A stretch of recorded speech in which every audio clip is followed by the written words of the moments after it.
What's going on, you guys? Matthew here, back with another video.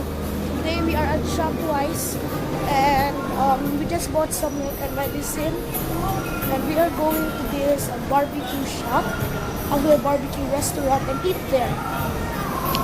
We're just arriving there. The name of the restaurant is Bacolod Chicken and Barbecue House.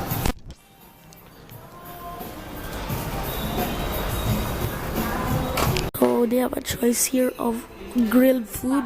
We have some grilled chicken, a lot of choices here, different parts of the chicken, and my camera's almost gonna go low bat. And we have some more variety.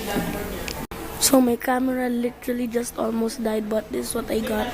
I got the pork liempo, and in every value meal you could get a choice of iced tea or lemonade. I got the lemonade. It comes with the pork liempo and the garlic rice. My mom got the bak choy, which is a kind of soup, and noodles.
So we're now done eating, guys, and we're now gonna head home.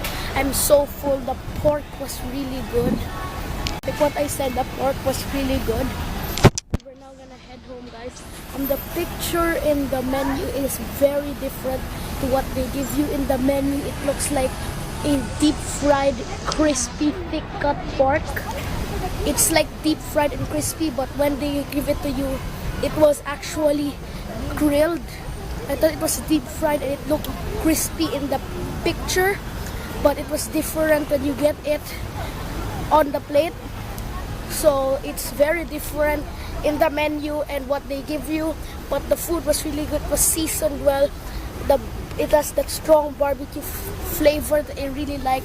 That's gonna be it for this video, guys. Don't forget to drop a big thumbs up for this video and subscribe. Thank you so much, guys, for watching, and I'll see you in the next video. And a bit of salt. I think that's good enough. Okay, so it's still hot.